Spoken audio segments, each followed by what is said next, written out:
Hey guys, this is Brother Ray Jones with the First Church of God in Princeton, West Virginia. I want to welcome you to our midweek Bible study. Thank you for taking time out of your busy schedule to join in with us for this time of online learning and growing together. I'm so grateful that I get to be a part of your spiritual development, and I'm thankful that you are going to be a part of mine as well. We're going to be looking tonight in Esther, the 4th chapter. We're going to continue our study in the series of the life of Esther, and also out of the book of Esther, the one that bears her name there in the Old Testament. So as you get your Bible, I encourage you to turn to Esther chapter 4. The bulk of our text tonight will come from that particular chapter. As other folks are logging on and tuning in, let me just again thank you for being a part of this and encourage you to participate. You feel free to make comments. You feel free to use those emoji buttons, and if this is something that is a blessing to you that you believe would help others, please feel free to pass it on to them. We appreciate it when you share these things. Tonight, I want us to think for a moment about the power of one. John Kennedy was noted for saying, "One person can make a difference and everyone should try."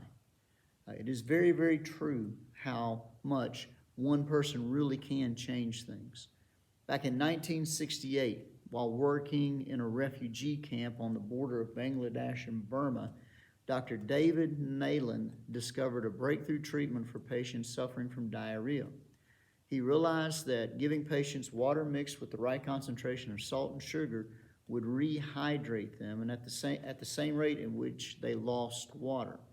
This prevented death from dehydration much more cheaply than did the conventional treatment of using an IV drip. Now, from that, this treatment was implemented and many, many lives have been saved. This astonishingly simple treatment has been used all over the world, and the annual rate of child deaths from diarrhea has plummeted from 5 million to 1.3 million. And researchers estimate that the therapy has saved about 50 million lives, mostly children's, all because this one man played around with a little combination of some things and found a treatment that was affordable and easy to give. One person can make a difference. There's another story. This one goes all the way back to the Cold War and to the days of the Soviet Union, I guess, during that time. The story is about Stanislav Petrov. He was a lieutenant colonel in the Soviet Army during the Cold War. In 1983, Petrov was on duty in a Soviet missile base when early warning systems apparently detected an incoming missile strike from the United States. The protocol under such circumstances dictated that the Soviets would order a return strike. But Petrov didn't push the button. He reasoned that the number of missiles was too small to warrant a counterattack, thereby disobeying the protocol. If he had ordered a strike, there's at least a reasonable chance hundreds of millions would have died, and the two countries may have ended up engaged in an all-out nuclear war, leading to billions of deaths and potentially the end of civilization as we know it. If we're being conservative, we might quantify his impact by saying that he saved 1 billion lives. But that could be an underestimation, because a nuclear war will also have devastated scientific, artistic, economic, and all other forms of progress, leading to a huge loss of life and well-being over the long run. In that particular instance, what had happened is there was evidently a sensor that had gone wrong, and there was no missile strike coming from the United States, thankfully, and then none, thanks to Petrov, that one person who made a very important decision then. He did not follow protocol and order a counterattack, and that one person made a major difference. God works through people, and many, many times he's looking for just that one person to work through in any given moment. 2 Chronicles 16:9, the first part, says this: "For the eyes of the Lord run to and fro throughout the whole earth, to show himself strong on behalf of those whose heart is loyal to him."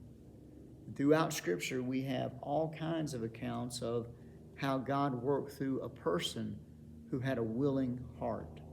And Esther is one of those people whom the Lord used to make a major difference. Let's give a quick recap of what we know about the story, Esther's story thus far. We know King Ahasuerus is leader over 127 provinces in the Medo-Persian Empire, and he's vanquished Queen Vashti for her refusal to parade herself in front of all of his drunken friends. And the lonely king eventually felt the full weight of his rash decision and heeded the advice of his court to pick another queen. All the eligible young ladies in the kingdom were rounded up and put in a beauty contest for the king. And he chose Esther, a simple, humble, and beautiful young Jewish girl. No one knows she is Jewish at this point, and that's a good thing because the king's right-hand man, Haman, has convinced the king to sign a decree that all the Jews will be killed in 1 year.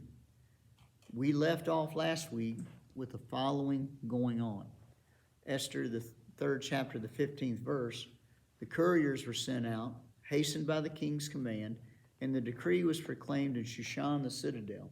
So the king and Haman sat down to drink, but the city of Shushan was perplexed. Now remember, this order has been decreed, and in 12 months from the time that this order is being delivered, there's going to be a massive annihilation of all the Jews. Now, in the isolation of the castle, there was a lot of peace, a lot of harmony, and even a lot of partying that was going on. But in every other place, there was turmoil and chaos, if you will. Now, Mordecai and all the Jews, when they heard about this, their reaction is to begin to be in shock and disbelief, and essentially what they were doing is they were grieving. In Esther, the 4th chapter, the first 3 verses, we find these things. When Mordecai learned all that had happened, he tore his clothes and put on sackcloth and ashes and went out into the midst of the city. He cried out with a loud and bitter cry. He went as far as the front of the king's gate, for no one might enter the king's gate clothed with sackcloth. And in every province where the king's command and the decree arrived, there was great mourning among the Jews, with fasting, weeping, and wailing, and many lay in sackcloth and ashes. The response of all the Jews when they heard this is completely appropriate and understandable. And it was very, very clear. They began to grieve. Now, we need to understand it is important to grieve when we get sad news. In Matthew, the 5th chapter, the 4th verse, when Jesus taught in that great Sermon on the Mount, Matthew 5:4 simply says these words, "Blessed are those who mourn, for they shall be comforted." It is important when we've lost or when we're hurting to express and to grieve our losses. To not do so circumvents getting the comfort that we need. You can't bottle it up and just stuff it down and think that everything's going to be okay. Now, in the Eastern cultures, in which, and in Bible times in particular, these folks openly grieved their losses. We here in modern times, especially in the West, we don't openly grieve our losses as much. In some sections of the country and among some people, it's kind of frowned upon. We've been taught maybe you ought to just suck it up and, don't show your pain, but that is really not a good thing. In the Old Testament times that we're reading about tonight, we know that they visibly grieved. It was evident when someone was grieving. They put on sackcloth and they used ashes as a part of this. Now, sackcloth was a whole lot like a burlap sack. How many of you know what burlap is? I hope you do. I can remember burlap from back in the day.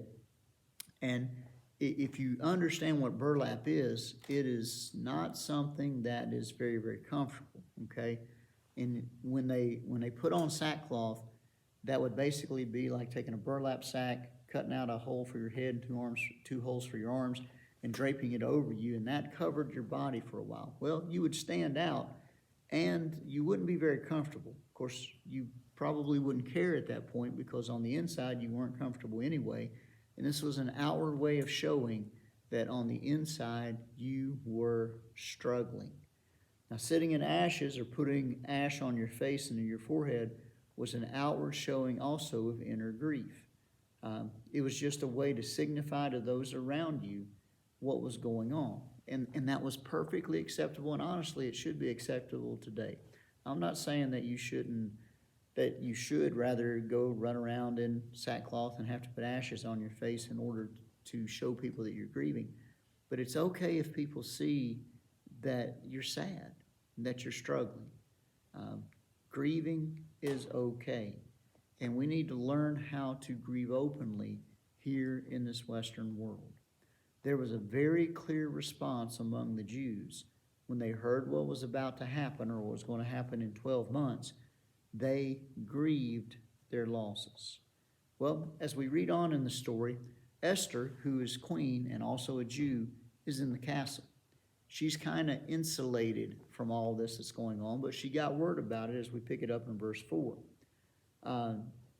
In Esther, the 4th chapter, verse 4, we find this. So Esther's maids and eunuchs came and told her, and the queen was deeply distressed.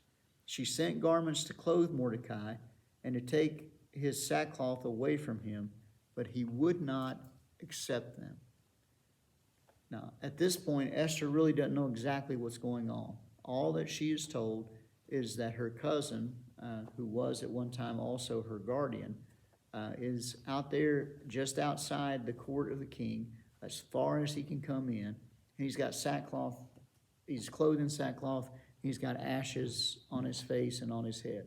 She knew, immediately what that meant. He was mourning something, he was upset about something, but she did not know what it was. So she sends a change of clothes, possibly as a gift to comfort him, or so he can come further into the court and maybe they can have a conversation themselves. But he refused her gift. And he wasn't doing that to be mean. He just was so grieved and so hurting that he refused to come out of his clothes of mourning. And that sent a very clear message to Esther. So she now has to send somebody else out to kind of get the rest of the story. And we pick that up in Esther, the 4th chapter, beginning at verse 5. And Esther called Hathach, one of the king's eunuchs, whom she had appointed to attend her, and she gave him a command concerning Mordecai to learn what and why this was. So Hathach went out to Mordecai in the city square that was in front of the king's gate. And Mordecai told him all that had happened to him and the sum of money that Haman had promised to pay into the king's treasuries to destroy the Jews. He also gave him a copy of the written decree for their destruction, which was given at Shushan, that he might show it to Esther and explain it to her, and that he might command her to go into the king to make supplication to him and plead before him for her people. So Hathach returned and told Esther the words of Mordecai.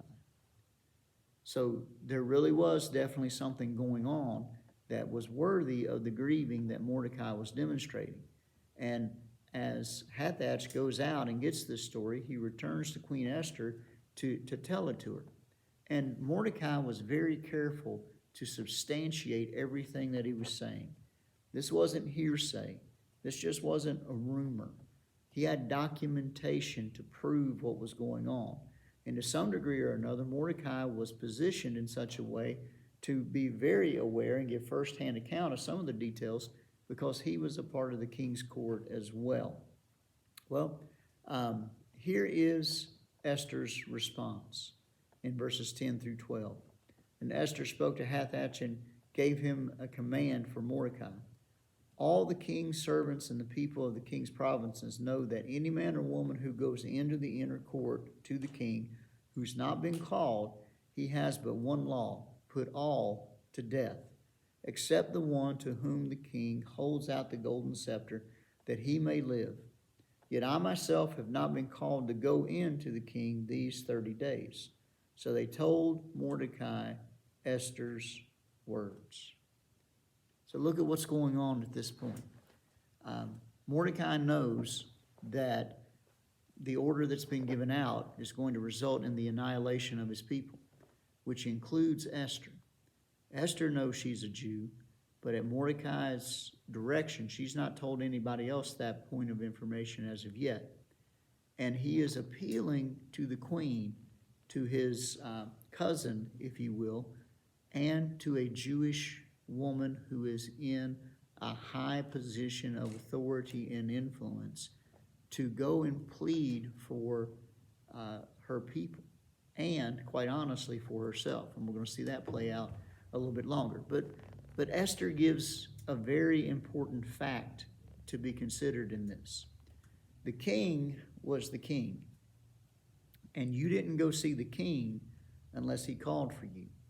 And if you just happened to show up to see the king because you thought you wanted to and you were uninvited, if the king didn't allow you to come in, you were killed immediately. The power of life and death was in the king's words. That's how much authority this guy had. And the way he signified that you were welcome to come further is he held up this golden scepter.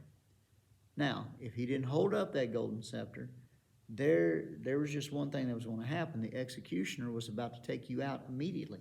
There wasn't going to be a trial. There wasn't going to be a discussion. You were not going to collect $200. You were not going to pass go. You were going directly to the executioner's block. No questions asked. So arguably, for Esther to do what Mordecai has asked is a dangerous thing. It was putting her life at risk. And she further noted that she hadn't been called into the king's presence for over 30 days. Now, we don't know why that was, but, the king hadn't called for her in 30 days, and she couldn't just bebop in there, or she was putting her own life at risk. That's a fair response from Esther's perspective. But look at Mordecai's response from there as we pick it up in verses 13 and 14 of Esther 4.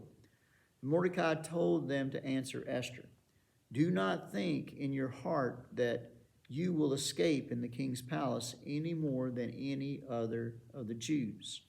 For if you remain completely silent at this time, relief and deliverance will arise for the Jews from another place, but you and your father's house will perish.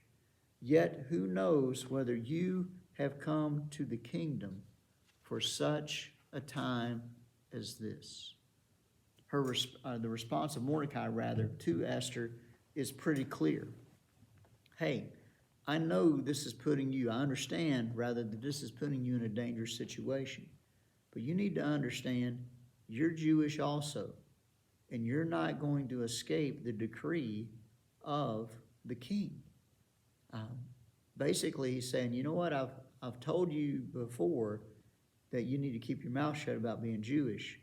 Well, this is kind of the reason you need to keep your mouth shut, and now it's time to kind of make it known. And by the way, this decree is to kill all the Jews, and you're one of us.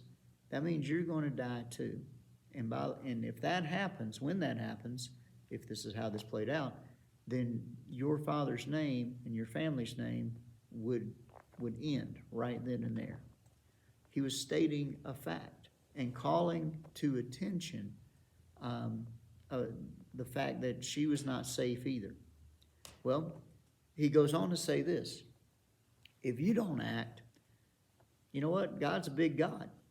He will use somebody else. And that's a humbling thing for us to remember.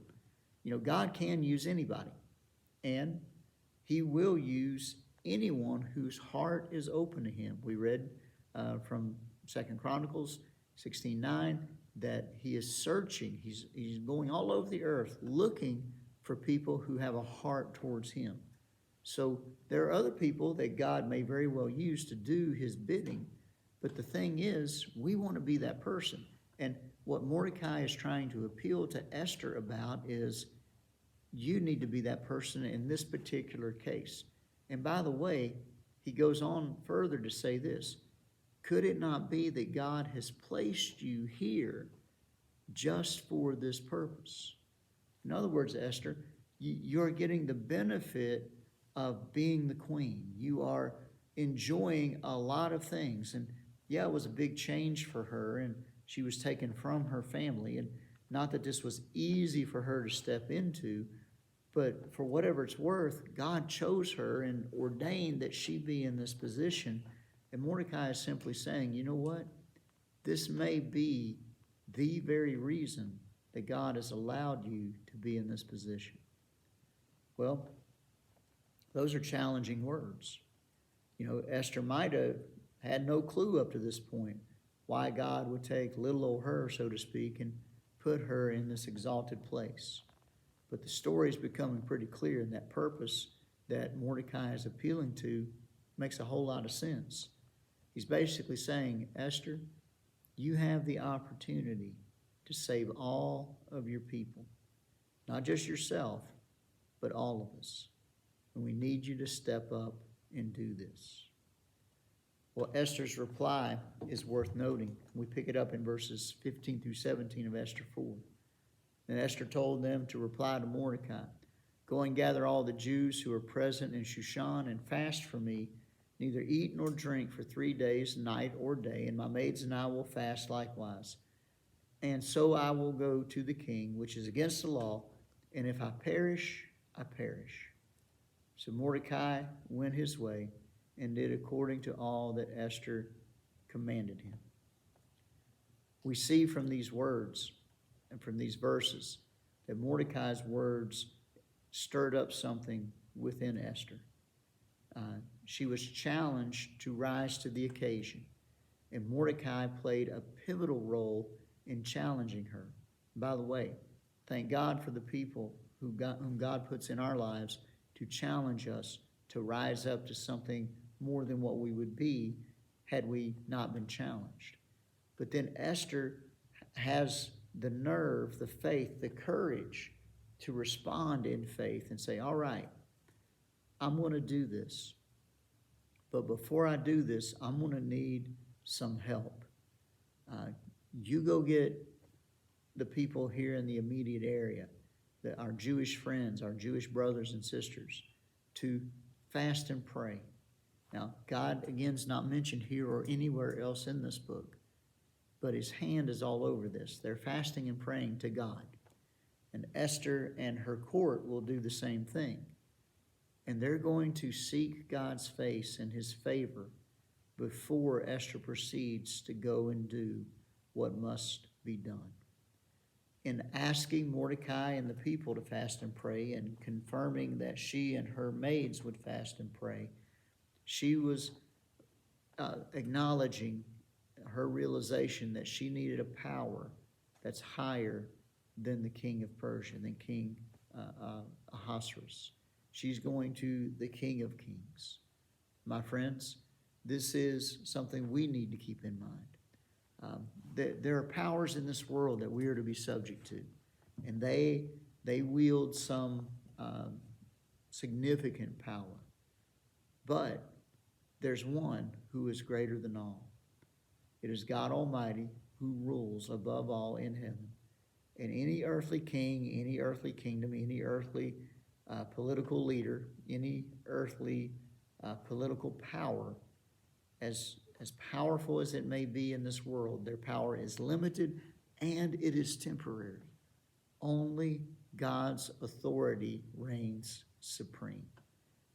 And whatever we're facing in life, we need to do just like Esther did. We need to have the faith and the humility to go to that ultimate authority source. That is God. So the groundwork is being laid here for something great to happen. And it's happening through one person who's choosing to make a difference. God can do amazing things through one person. Now, you might want to argue, well, God's doing something through Mordecai, and he is. Mordecai had the courage to send word to Esther, hey, sister, you need to act. But then Esther is now becoming that one who's doing her part. That's kind of how this power of one works. One person does something that inspires something else that can help reach thousands or tens of thousands or maybe even millions. There's a little poem by Everett Hale that underscores the power of one. And it basically simply says this: I am only one, but still I am one.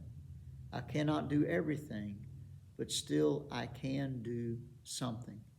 And because I cannot do everything, I will not refuse to do something I can do.